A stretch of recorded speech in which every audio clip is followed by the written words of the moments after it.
सभी भक्तों को मेरा जय श्री कृष्ण, जय सिया राम, जय जय श्री राधे।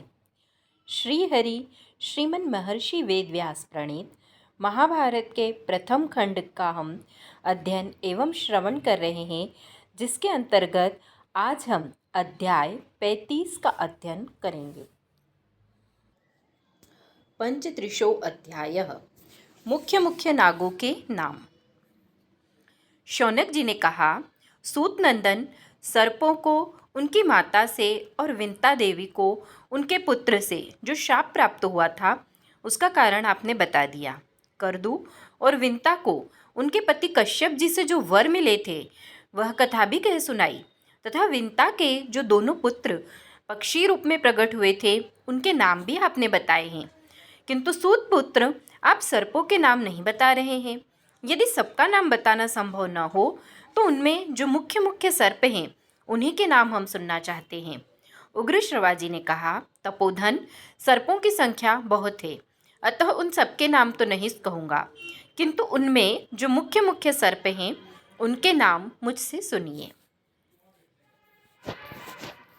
नागों में सबसे पहले शेष जी प्रकट हुए हैं। तदंतर वासुकी, ऐरावत, तक्षक,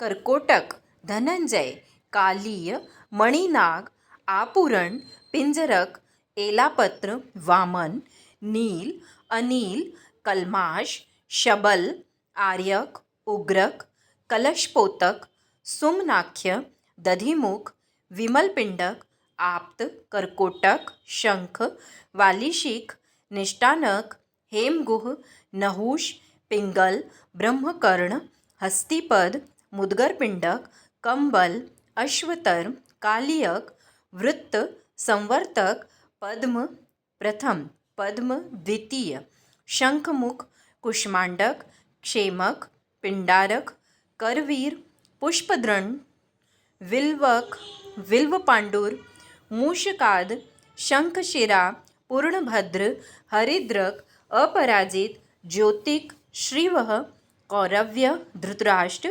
पराक्रमी, शंखपिंड, विरजा, सुबाहु, वीर्यवान, शालीपिंड, हस्तिपिंड, पिठरक, सुमुख, कौणपाशन, कुठर, कुंजर, प्रभाकर, कुमुद, कुमुदाक्ष, तित्तिरी, हल्लीक, महानाग, कर्दम, बहुमूलक, करकर, अकरकर, कुंडोदर और महोदर ये नाग उत्पन्न हुए। द्विजश्रेष्ठ, ये मुख्य मुख्य नाग यहाँ बताए गए हैं। सर्पों की संख्या अधिक होने से उनके नाम भी बहुत हैं, अतः अन्य अप्रधान नागों के नाम यहाँ नहीं कहे गए हैं। तपोधन, इन नागों की संतान तथा उन संतानों की भी संतति असंख्य है, ऐसा समझकर उनके नाम में नहीं कहता हूँ। तपस्वी शौनक जी, नागों की संख्या यहाँ कई हजारों से लेकर लाखों अरबों तक पहुँच जाती है, अतः उनकी गणना नहीं की जा सकती है। इस प्रकार श्री महाभारत आदि पर्व के अंतर्गत आस्तिक पर्व में सर्प नाम कथनक विषयक 35वां अध्याय श्री कृष्ण चंद्र चरण कमलार्पणमस्तु। षट्त्रिशो अध्यायः शेषनाग की तपस्या, ब्रह्मा जी से वर प्राप्ति तथा पृथ्वी को सिर पर धारण करना। शौनक जी ने पूछा, तात सूत नंदन, आपने महापराक्रमी और दुर्धर्ष नागों का वर्णन किया। अब यह बताइए कि माता करदू के उस शाप की बात मालूम हो जाने पर उन्होंने उसके निवारण के लिए आगे चलकर कौन सा कार्य किया। उग्र श्रवाजी ने कहा, शौनक, उन नागों में से महायशस्वी भगवान शेषनाग ने करदू का साथ छोड़कर कठोर तपस्या प्रारंभ की। वे केवल वायु पीकर रहते और संयम पूर्वक व्रत का पालन करते थे। अपने इंद्रियों को वश में करके सदा नियम पूर्वक रहते हुए शेष जी गंधमादन पर्वत पर जाकर बद्रिकाश्रम तीर्थ में तप करने लगे। तत्पश्चात गोकर्ण, पुष्कर, हिमालय के तटवर्ती प्रदेश तथा भिन्न भिन्न पुण्य तीर्थों और देवालयों में जा जाकर संयम नियम के साथ एकांतवास करने लगे। ब्रह्मा जी ने देखा, शेषनाग घोर तप कर रहे हैं। उनके शरीर का मांस, त्वचा और नाड़ियाँ सूख गई है। वे सिर पर जटा और शरीर पर वल्कल वस्त्र धारण किए मुनिवृत्ति से रहते हैं। उनमें सच्चा धैर्य है और वे निरंतर तप में संलग्न हैं। यह सब देखकर ब्रह्मा जी उनके पास आए और बोले, शेष, तुम यह क्या कर रहे हो? समस्त प्रजा का कल्याण करो। अनग, इस तीव्र तपस्या के द्वारा तुम संपूर्ण प्रजा वर्ग को संतप्त कर रहे हो। शेषनाग, तुम्हारे हृदय में जो कामना हो वह मुझसे कहो। शेषनाग बोले, भगवान, मेरे सब सहोदर भाई बड़े मंदबुद्धि हैं, अतः मैं उनके साथ नहीं रहना चाहता। आप मेरी इस इच्छा का अनुमोदन करें। वे सदा परस्पर शत्रु की भांति एक दूसरे के दोष निकाला करते हैं। इससे ऊब कर मैं तपस्या में लग गया हूँ, जिससे मैं उन्हें देख न सकूं। वे विनता और उसके पुत्रों में से डाह रखते हैं, इसलिए उनकी सुख सुविधा सहन नहीं कर पाते। आकाश में विचरने वाले विनता पुत्र गरुड़ भी हमारे दूसरे भाई ही हैं, किंतु वे नाग उनसे भी सदा द्वेष रखते हैं।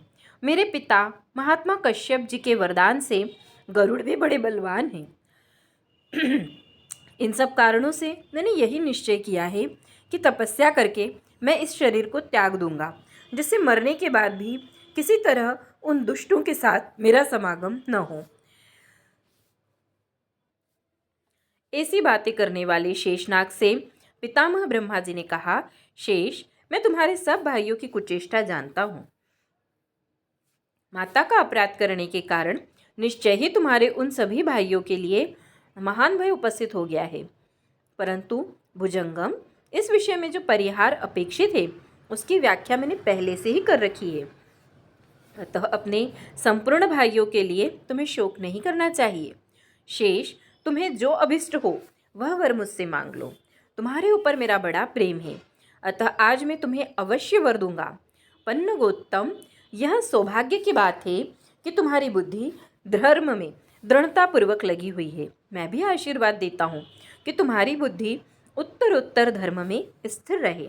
शेष जी ने कहा, देव, पितामह, परमेश्वर, मेरे लिए यही अभिष्ट वर है कि मेरी बुद्धि सदा धर्म, मनोनिग्रह तथा तपस्या में लगी रहे। ब्रह्मा जी बोले, शेष, तुम्हारे इस इंद्रिय संयम और मनोनिग्रह से मैं बहुत प्रसन्न हूँ। अब मेरी आज्ञा से प्रजा के हित के लिए यह कार्य जिसे मैं बता रहा हूँ तुम्हें करना चाहिए। शेषनाग पर्वत, वन, सागर, ग्राम, विहार और नगरों सहित यह समूची पृथ्वी प्रायः हिलती डुलती रहती है। तुम इसे भली भांति धारण करके इस प्रकार स्थित रहो जिससे यह पूर्णतः अचल हो जाए। शेषनाग ने कहा, प्रजापते, आप वरदायक देवता, समस्त प्रजा के पालक, पृथ्वी के रक्षक, भूत प्राणियों के स्वामी और संपूर्ण जगत के अधिपति हैं। आप जैसी आज्ञा देते हैं उसके अनुसार मैं इस पृथ्वी को इस तरह धारण करूंगा जिससे यह हिले डुले नहीं। आप इसे मेरे सिर पर रख दे। ब्रह्मा जी ने कहा, नागराज, शेष, तुम पृथ्वी के नीचे चले जाओ। यह स्वयं तुम्हें वहां जाने के लिए मार्ग दे देगी। इस पृथ्वी को धारण कर लेने पर तुम्हारे द्वारा मेरा अत्यंत प्रिय कार्य संपन्न हो जाएगा।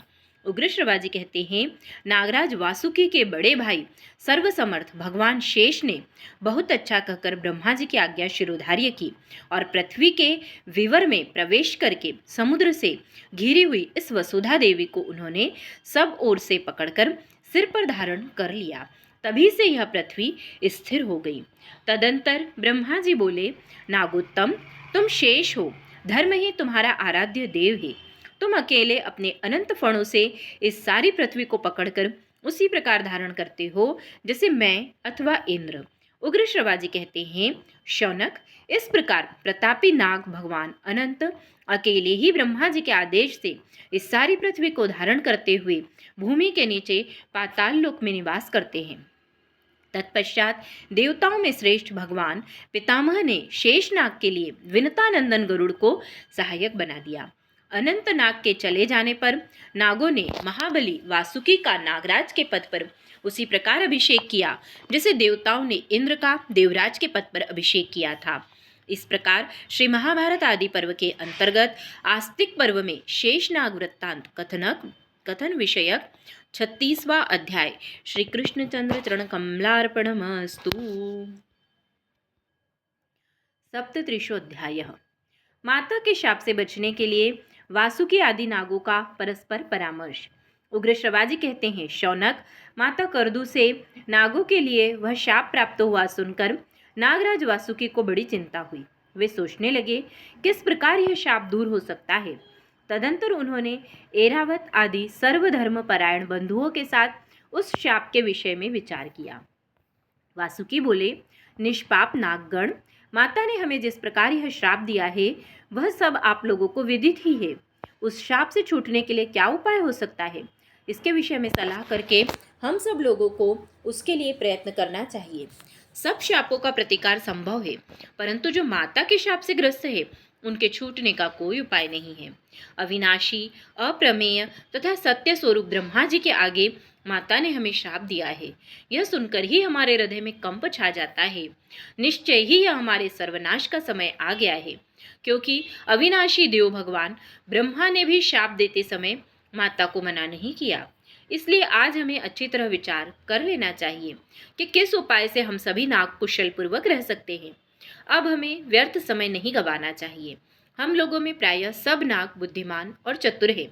यदि हम मिलजुल कर सलाह करें तो इस संकट से छूटने का कोई उपाय ढूंढ निकालेंगे। जिसे पूर्व काल में देवताओं ने गुफा में छिपे हुए अग्नि को खोज निकाला था। सर्पों के विनाश के लिए आरंभ होने वाला जन्मेजय का यज्ञ जिस प्रकार टल जाए अथवा जिस तरह उसमें विघ्न पड़ जाए, वह उपाय हमें सोचना चाहिए। उग्र श्रवाजी कहते हैं, शौनक, वहां एकत्र हुए सभी करदू पुत्र बहुत अच्छा कहकर एक निश्चय पर पहुंच गए, क्योंकि वे नीति का निश्चय करने में निपुण थे। उस समय वहां कुछ नागों ने कहा, हम लोग श्रेष्ठ ब्राह्मण बनकर जन्मेजय से यह भिक्षा मांगेंगे कि तुम्हारा यज्ञ न हो।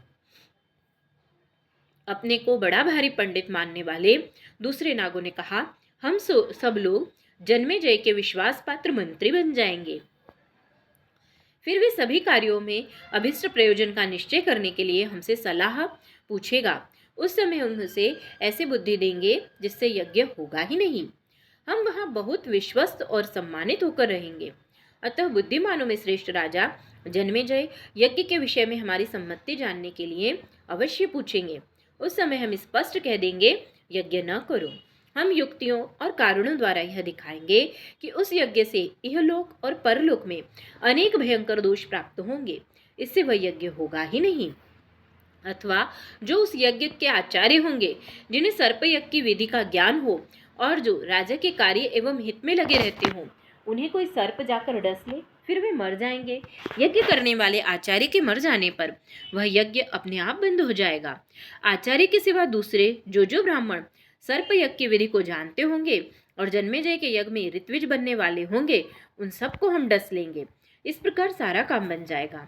यह सुनकर दूसरे धर्मात्मा और दयालु नागों ने कहा, ऐसा सोचना तुम्हारी मूर्खता है। ब्रह्म हत्या कभी शुभ कारक नहीं हो सकती। आपत्ति काल में शांति के लिए वही उपाय उत्तम माना गया है जो भली भांति श्रेष्ठ धर्म के अनुकूल किया गया हो। संकट से बचने के लिए उत्तरोत्तर अधर्म करने की प्रवृत्ति तो संपूर्ण जगत का नाश कर डालेगी। इस पर दूसरे नाग बोल उठे, जिस समय सर्प यज्ञ के लिए अग्नि प्रज्वलित होगी, उस समय हम बिजलियों सहित मेघ बनकर पानी की वर्षा द्वारा उसे बुझा देंगे। दूसरे श्रेष्ठ नाग रात में वहां जाकर असावधानी से सोए हुए ऋत्विजों के श्रुक, श्रुवा और यज्ञ पात्र आदि शीघ्र ही चुरा लावे। इस प्रकार उनमें विघ्न पड़ जाएगा। अथवा उस यज्ञ में सभी सर्प जाकर सैकड़ों और हजारों मनुष्यों को डस ले। ऐसा करने से हमारे लिए भय नहीं रहेगा। अथवा सर्पगण उस यज्ञ के संस्कार युक्त भोज्य पदार्थ को अपने मल मूत्रों द्वारा, जो सब प्रकार की भोजन सामग्री का विनाश करने वाले हैं, दूषित कर दे। इसके बाद अन्य सर्पों ने कहा, हम उस यज्ञ में ऋत्विज हो जाएंगे और यह कहकर कि हमें मुंह मांगी दक्षिणा दो, यज्ञ में विघ्न खड़ा कर देंगे। उस समय राजा हमारे वश में पड़कर जैसी हमारी इच्छा होगी वैसा करेंगे। फिर अन्य नाग बोले, जब राजा जन्मेजय जल क्रीड़ा करते हों, उस समय उन्हें वहां से खींचकर हम अपने घर ले आवे और बांध कर रख ले। ऐसा करने से वह यज्ञ होगा ही नहीं। इस पर अपने को पंडित मानने वाले दूसरे नाग बोल उठे, हम जन्मेजय को पकड़कर डस लेंगे। ऐसा करने से तुरंत ही सब काम बन जाएगा। उस राजा के मरने पर हमारे लिए अनर्थों की जड़ ही कट जाएगी। नेत्रों से सुनने वाले नागराज, हम सब लोगों की बुद्धि तो इसी निश्चय पर पहुंची है। अब आप जैसा ठीक समझते हो वैसा करें, शीघ्र करें। यह कहकर वे सर्प नागराज वासुकी की ओर देखने लगे। तब वासुकी ने भी खूब सोच विचार कर उन सर्पों से कहा, नागगण, तुम्हारी बुद्धि ने जो निश्चय किया है वह व्यवहार में लाने योग्य नहीं है। इसी प्रकार मेरा विचार भी सब सर्पों को जच जाए यह संभव नहीं है। ऐसी दशा में क्या करना चाहिए जो तुम्हारे लिए हितकर हो? मुझे तो महात्मा कश्यप जी को प्रसन्न करने में ही अपना कल्याण जान पड़ता है। भुजंगमों, अपनी जाति भाइयों के और अपने हित के दृष्टि में रखकर तुम्हारे कथनानुसार कोई भी कार्य करना मेरी समझ में नहीं आया। मुझे वही काम करना है जिसमें तुम लोगों का वास्तविक हित हो। इसलिए मैं अधिक चिंतित हूँ, क्योंकि तुम सब में बड़ा होने के कारण गुण और दोष का सारा उत्तरदायित्व मुझ पर ही है। इस प्रकार श्री महाभारत आदि पर्व के अंतर्गत आस्तिक पर्व में वासुकी आदि नागों की मंत्रणा नामक 37वां अध्याय श्री कृष्णचंद्र चरण कमलार्पणमस्तु। अष्टत्रिशोऽध्यायः। वासुकी की बहन जरत्कारु का जरत्कारु मुनि के साथ विवाह करने का निश्चय।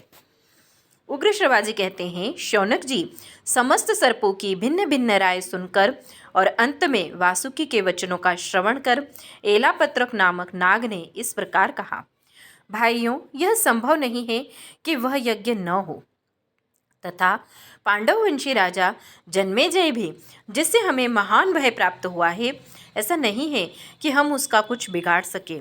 राजन, इस लोक में जो पुरुष देव का मारा हुआ है उसे देव की ही शरण लेनी चाहिए, वहाँ दूसरा कोई आश्रय नहीं काम देता। श्रेष्ठ नागगण, हमारे ऊपर आया हुआ यह भय भी देवजनित ही है, अतः हमें देव का ही आश्रय लेना चाहिए। उत्तम सर्पगण, इस विषय में आप लोग मेरी बात सुने। जब माता ने सर्पों को यह श्राप दिया था, उस समय भय के मारे मैं माता की गोद में चढ़ गया था। पन्नग प्रवर महातेजस्वी नागराजगण तभी दुख से आतुर होकर ब्रह्मा जी के समीप आए हुए देवताओं की यह वाणी मेरे कानों में पड़ी, अहो, स्त्रियां बड़ी कठोर होती हैं, बड़ी कठोर होती हैं। देवता बोले, पितामह, देव तीखे स्वभाव वाली इस क्रूर करदू को छोड़कर दूसरी कौन स्त्री होगी जो प्रिय पुत्रों को पाकर उन्हें इस प्रकार श्राप दे सके, और वह भी आपके सामने? पितामह, आपने भी तथास्तु कहकर करदू की बात का अनुमोदन ही किया है, उसे शाप देने से रोका नहीं है। इसका क्या कारण है, हम यह जानना चाहते हैं। ब्रह्मा जी ने कहा, इन दिनों भयानक रूप और प्रचंड विष वाले क्रूर सर्प बहुत हो गए हैं, जो प्रजा को कष्ट दे रहे हैं। मैंने प्रजाजनों के हित की इच्छा से ही उस समय करदू को मना नहीं किया।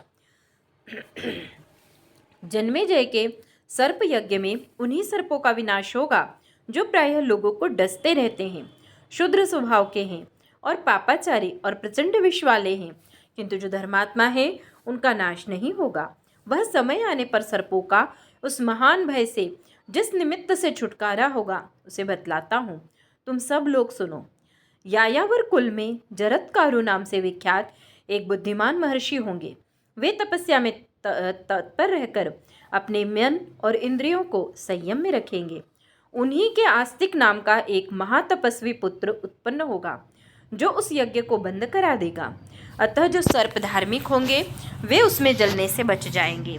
देवताओं ने पूछा, ब्रह्मन, वे मुनि शिरोमणि महातपस्वी शक्तिशाली जरत्कारु किसके गर्भ से अपने उस महात्मा पुत्र को उत्पन्न करेंगे? ब्रह्मा जी ने कहा, वे शक्तिशाली द्विजश्रेष्ठ जिस जरत्कारु नाम से प्रसिद्ध होंगे, उसी नाम वाली कन्या को पत्नी रूप में प्राप्त करके उसके गर्भ से एक शक्ति संपन्न पुत्र उत्पन्न करेंगे। सर्पराज वासुकी की बहन का नाम जरत्कारु है। उसी के गर्भ से वह पुत्र उत्पन्न होगा जो नागों को शाप से छुड़ाएगा। एलापत्र कहते हैं, यह सुनकर देवता ब्रह्मा जी से कहने लगे, एवं मस्तु, ऐसा ही हो। देवताओं से ये सब बातें बताकर ब्रह्मा जी ब्रह्मलोक में चले गए।